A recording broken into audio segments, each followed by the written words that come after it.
नमस्कार विद्यार्थी मित्रांनो, इयत्ता 5वी स्कॉलरशिप गणित घटक 3 अपूर्णांक उपघटक 16 अंशाधिक छेदाधिक व पूर्णांकयुक्त अपूर्णांक परस्पर रूपांतर स्वाध्याय 16.1 प्रश्न पहिला, पुढीलपैकी एक अपूर्णांक उरलेल्या 3 अपूर्णांकापेक्षा वेगळा आहे तर तो अपूर्णांक कोणता? मित्रांनो, प्रश्नामध्ये जर आपण विचार केला तर 19/4, 17/4, 3/4 आणि 5/4.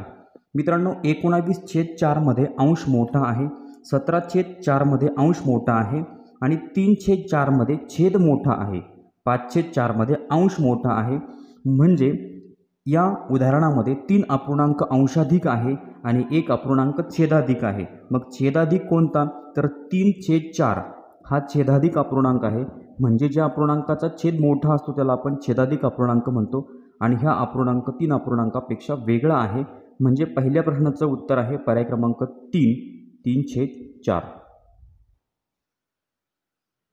प्रश्न दुसरा, 21/4च्या छेदस्थानी पुढीलपैकी सर्वात लहान कोणती संख्या मिळवावी म्हणजे छेदाधिक अपूर्णांक मिळेल? मित्रांनो, आपल्याला जो अपूर्णांक दिलेला आहे तो आहे 21/4. म्हणजे हा आहे अंशाधिक. ज्या अपूर्णांकाचा अंश मोठा असतो त्याला आपण अंशाधिक अपूर्णांक म्हणतो. मग आता आपल्याला प्रश्न विचारलाय सर्वात लहान कोणती संख्या मिळवावी म्हणजे छेदाधिक अपूर्णांक होईल. म्हणजे या अपूर्णांकाचा आपल्याला छेद मोठा करायचा आहे. मित्रांनो, 17 जर मिळवली तर 17 आणि 4 21च होतात. म्हणजे छेद मोठा होत नाही. मग आपण 4 मध्ये जर 16 मिळवले तर 20 होईल. म्हणजे छेद आणखीन लहान होतोय. मग 18 जर मिळवले तर 18 आणि 4 22 होतात. मित्रांनो, 18 मध्ये 4 मिळवले 22. म्हणजे आपल्याला कोणता अपूर्णांक मिळतो? तर 21/22. म्हणजे या ठिकाणी छेदाधिक अपूर्णांक झाला. या अपूर्णांकाचा छेद मोठा झाला. आणि आपल्याला प्रश्न विचारलाय सर्वात लहान कोणती संख्या मिळवावी? तर सर्वात लहान 18 संख्या मिळवली तर आपलं उत्तर छेदाधिक येतं. आपण 19 मिळवला तर छेद 23 होईल. पण ती मोठी संख्या आहे, आपल्याला लहान संख्या विचारली म्हणून दुसऱ्या प्रश्नाचं उत्तर पर्याय क्रमांक 3, 18. प्रश्न नंबर 3, 13/5 हा अपूर्णांक पूर्णांकयुक्त अपूर्णांक रूपात कसा लिहाल? मित्रांनो, आपल्याला दिलाय 13/5 म्हणजे हा आहे अंशाधिक अपूर्णांक. ज्या अपूर्णांकाचा अंश मोठा असतो त्याला आपण अंशाधिक अपूर्णांक म्हणतो. आणि या अपूर्णांकाचा आपल्याला पूर्णांकयुक्त अपूर्णांकात रूपांतर करायचे. म्हणजे मित्रांनो, आपल्याला या ठिकाणी भागाकार करावा लागेल. मग या ठिकाणी 5/13, 5 दुणे 10. मित्रांनो, 13तनं 10 गेले, बाकी उरली 3. आता भागाकार पूर्ण झाल्यानंतर जो भागाकार असतो तो म्हणजे पूर्ण संख्या म्हणजे 2 आणि त्यानंतर जी बाकी असते ती आपण अंशस्थानी लिहितो 3 आणि जो भाजक असतो तो आपण छेदस्थानी लिहितो म्हणजे 2.3/5 हा झाला पूर्णांकयुक्त अपूर्णांक. म्हणजे तिसऱ्या प्रश्नाचं उत्तर पर्याय क्रमांक 1, 2.3/5. प्रश्न नंबर 4, 1.3/8 बरोबर किती? मित्रांनो, आपल्याला प्रश्नामध्ये पूर्णांकयुक्त अपूर्णांक दिलाय आणि पर्यायामध्ये अंशाधिक अपूर्णांक दिला. म्हणजे आपल्याला पूर्णांकयुक्त अपूर्णांकाचं अंशाधिक अपूर्णांकात रूपांतर करायचे. मग हे रूपांतर करताना आपण काय करतो? छेद घेतो 8, त्याला गुणिले पूर्ण संख्या म्हणजे 8 गुणिले 1 आणि त्यामध्ये अंशस्थानची संख्या मिळवतो म्हणजे 3 आणि छेद 8. म्हणजे आता 8 × 8, 8 आणि 3 11, 11/8 म्हणजे 1.3/8चं अंशाधिक अपूर्णांकात रूपांतर झालं 11/8. म्हणजे चौथ्या प्रश्नाचं उत्तर पर्याय क्रमांक 2, 11/8. प्रश्न 5, पुढीलपैकी चुकीच्या पद्धतीने लिहिलेला पूर्णांकयुक्त अपूर्णांक कोणता? मित्रांनो, 4 पर्यायामध्ये पूर्णांकयुक्त अपूर्णांक दिलेला आहे. आता पूर्णांकयुक्त अपूर्णांकामध्ये एक असते पूर्ण संख्या आणि दुसरा असतो छेदाधिक अपूर्णांक म्हणजे दुसऱ्याचा छेद मोठा असतो.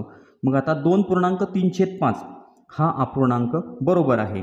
त्यानंतर 1.4/6 हा पूर्णांकयुक्त अपूर्णांक सुद्धा बरोबर आहे कारण की याचा छेद मोठा आहे. पर्याय क्रमांक 3 मध्ये 11.11/12 बरोबर आहे, छेद मोठा आहे. त्यानंतर पर्याय क्रमांक 4 12.12/11. मित्रांनो, हा अपूर्णांक चुकीच्या पद्धतीने लिहिलेला आहे कारण की 12 हे पूर्ण संख्या झाली आणि 12/11 नाही.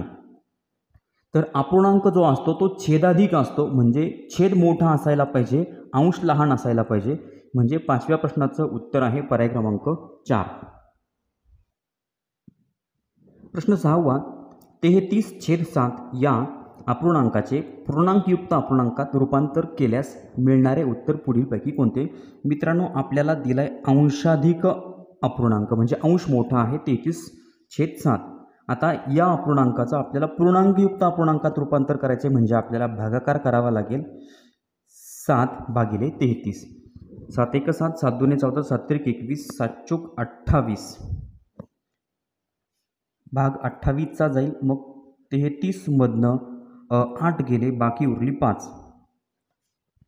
मित्रांनो, भागाकार झाल्यानंतर जो भागाकार असतो तो म्हणजे पूर्णांक असतो आणि अपूर्णांक जो असतो, आता जो आपला बाकी उरले ते आपण अंशस्थानी लिहितो आणि जो भाजक असतो तो आपण छेदस्थानी लिहितो म्हणजे 4.5/7. हे झालं पूर्णांकयुक्त अपूर्णांकात रूपांतर. म्हणजे 6व्या प्रश्नाचं उत्तर पर्याय क्रमांक 2 4.5/7. प्रश्न नंबर 7 पुढील पर्यायातील कोणत्या अपूर्णांकाचे पूर्णांकयुक्त अपूर्णांकात रूपांतर करता येणार नाही? मित्रांनो, पूर्णांकयुक्त अपूर्णांकात रूपांतर करता येणार नाही असा अपूर्णांक कोणता? तर अंशाधिक अपूर्णांकाचा आपण पूर्णांकयुक्त अपूर्णांकात रूपांतर करतो. म्हणजे ज्या अपूर्णांकाचा अंश मोठा असतो त्या अपूर्णांकाचा आपण पूर्णांकयुक्त अपूर्णांकात रूपांतर करू शकतो. मग पर्याय क्रमांक 1 आहे 22/7 या अपूर्णांकाचं पूर्णांकयुक्त अपूर्णांकात रूपांतर करू शकतो. 5/4 करता येईल. 11/12 या अपूर्णांकाचं सुद्धा पूर्णांकयुक्त अपूर्णांकात रूपांतर करता येईल. पण मित्रांनो, पर्याय क्रमांक 4 आहे 4/5. या ठिकाणी आहे छेदाधिक अपूर्णांक. या अपूर्णांकाचा छेद मोठा आहे.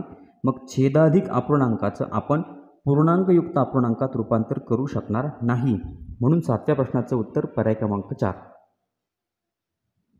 प्रश्न 8 120/17 हा अंशाधिक अपूर्णांक पूर्णांकयुक्त अपूर्णांक रूपात कसा लिहाल? मित्रांनो, आपल्याला अपूर्णांक दिलेला आहे 120/17 आणि हा आहे अंशाधिक अपूर्णांक. अंशाधिक अपूर्णांकाचं पूर्णांकयुक्त अपूर्णांकात रूपांतर करायचं असेल तर आपल्याला करावं लागणार भागाकार 17/120. मित्रांनो, या ठिकाणी 7चा भाग जाईल 17 119. मग 120मधून 119 गेले, बाकी उरली 1. आता जो भागाकार असतो तो म्हणजे पूर्णांक असतो. जी बाकी असते ते आपण अंशस्थानी लिहितो आणि जो भाजक असतो तो आपण छेदस्थानी लिहितो. म्हणजे 7.1/17 म्हणजे 8व्या प्रश्नाचं उत्तर पर्याय क्रमांक 1 7.1/17. प्रश्न नंबर 9 47/3 या अपूर्णांकाचे पूर्णांकयुक्त अपूर्णांकात रूपांतर करा. मित्रांनो, 47/3 म्हणजे हा आहे अंशाधिक अपूर्णांक. अंशाधिक अपूर्णांकाचं पूर्णांकयुक्त अपूर्णांकात रूपांतर करण्यासाठी आपल्याला करावा लागेल भागाकार 47ला या ठिकाणी आपण मित्रांनो 3ने भाग देणार. 3 1 3, 4तनं 3 गेले, बाकी उरली 1, वरून घेतले 7, 3 5 15, 17तनं 15 गेले, बाकी उरली 2. मित्रांनो, भागाकार झाल्यानंतर जो भागाकार असतो तो म्हणजे असतो पूर्णांक. मग आता जी बाकी असते ती आपण अंशस्थानी लिहितो 2 आणि जो भाजक असतो तो छेदस्थानी म्हणजे 15.2/3. हा या ठिकाणी पूर्णांकयुक्त अपूर्णांक तयार झाला. म्हणजे 9व्या प्रश्नाचं उत्तर आहे पर्याय क्रमांक 4 15.2/3. प्रश्न नंबर 10 8.5/7 हा अपूर्णांक अंकात कसा लिहाल? मित्रांनो, आपल्याला अक्षरामध्ये दिलेला आहे 8.5/7. तर तो अंकात कसा लिहिलेला आहे, कोणत्या पर्यायामध्ये योग्य आहे? तर 8.5/7 पर्याय क्रमांक 1 मध्ये बरोबर आहे. 10व्या प्रश्नाचं उत्तर पर्याय क्रमांक 1. मित्रांनो, या ठिकाणी स्वाध्याय 16.1 पूर्ण झालेला आहे. पुढचा स्वाध्याय पुढच्या व्हिडिओमध्ये तुम्हाला बघायला मिळेल. चॅनलवर नवीन असाल तर चॅनल सबस्क्राईब करा. व्हिडिओ आवडला तर लाईक करा, कमेंट करून कळवा आणि आपल्या मित्रांना शेअर करायला विसरू नका. धन्यवाद.